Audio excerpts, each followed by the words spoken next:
Hello and welcome to another video of Vice First. In today's Midjourney V6 news, we are diving into the latest feature, consistent characters with --cref. Midjourney enthusiasts, today we are exploring a brand new feature that promises to revolutionize visual storytelling, character reference or --cref. Similar to the style reference feature, --cref allows you to match your character to a reference image. Here's how it works. Simply type --cref followed by the URL of the character image you want to use as a reference. Reference image prompt: a portrait of assassin warrior woman, bright smile, warm light. Now, let's see it in action.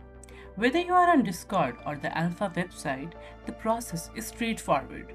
Simply paste the image link after --cref in your prompt, and voila, your character is aligned with your reference. For example, a portrait of women in front of castle and mountains, --cref, and now post the URL. You can adjust the reference strength using --cw, ranging from 100 to 0.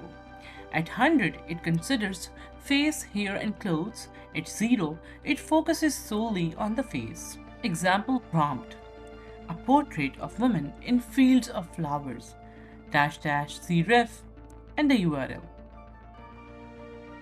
Example prompt: a portrait of women alongside sea, --cref, and the URL. But remember, --cref works best with Midjourney images, not real people or photos.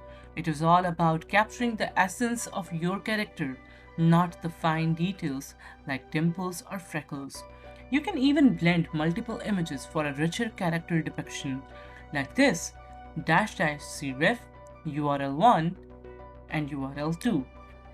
Reference image prompt 2: an Asian woman with warm smile, blonde hair, pink dress, and warm light. Example prompt: a portrait of women in forest, --cref, and the URL. In conclusion, while character reference is a promising addition to Midjourney V6, it's not without its quirks. Some experimentation may be needed to achieve the desired results, and blending with style reference can be hit or a miss. But it's a step in the right direction, and with Midjourney's commitment to improvement, we can expect even better features in the future. What do you think of character reference? Let us know in the comments. That's all for today's Midjourney V6 news. Thank you for watching and happy prompting!